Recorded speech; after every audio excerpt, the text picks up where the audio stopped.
আসন্ন নির্বাচন সুষ্ঠু হবে কিনা এ নিয়ে উদ্বেগ প্রকাশ করেছে নাগরিক প্ল্যাটফর্ম।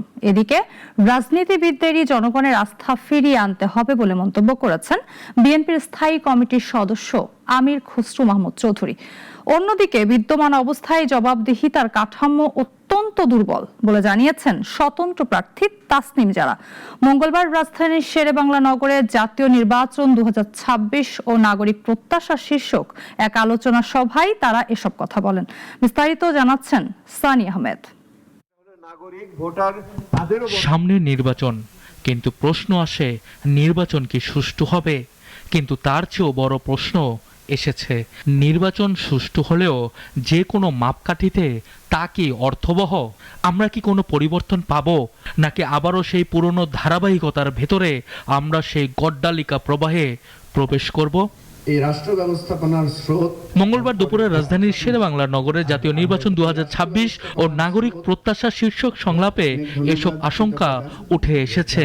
নাগরিক প্ল্যাটফর্ম বাংলাদেশের আহ্বায়ক অর্থনীতিবিদ ডক্টর দেবপ্রিয় ভট্টাচার্য বলেছেন, বাংলাদেশের বর্তমান সংকট উত্তরণের সবচেয়ে বড় প্রয়োজন একটি সুষ্ঠু, কার্যকর, গ্রহণযোগ্য নির্বাচন। শুধু সুষ্ঠু নির্বাচন হলে হবে না, আমাদের অবশ্যই একটি অর্থবহ নির্বাচন লাগবে, যে এমন নির্বাচন লাগবে যেটা আমাদের নতুন ধরনের পরিস্থিতির সূচনা সৃষ্টি করতে পারে।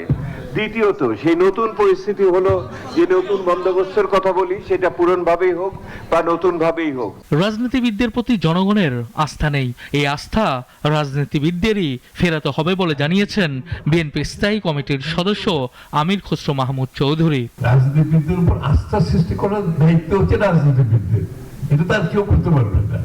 They have to be made accountable. এটা তাদেরকে যতক্ষণ তাদেরকে তারা নিজেরা না বুঝে, আপনি তো বক্তৃতা দিয়ে সেটা বোঝাতে পারবেন না। নির্বাচনে অংশ নেওয়া স্বতন্ত্র প্রার্থী তাসনিম জারা অনুষ্ঠানে বলেন, দেশের বিদ্যমান ব্যবস্থায় জবাবদিহিতার কাঠামো অত্যন্ত দুর্বল। যে যার জবাবদিহি করবে সেই তার নিয়োগকর্তা।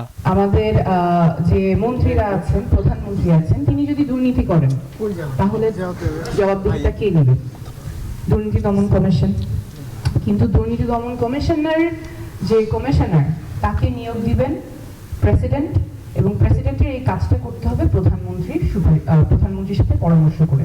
জনগণ পরিবর্তন চায়, তারা পুরনো রাজনৈতিক বন্দোবস্ত আর গ্রহণ করতে প্রস্তুত নয়। তাই আসন্ন নির্বাচনে বাংলাদেশের ইতিহাসের সবচেয়ে গুরুত্বপূর্ণ নির্বাচন বলে মনে করেন সংশ্লিষ্টরা। সানি আহমেদ, নাগরিক, ঢাকা। ইশতেহার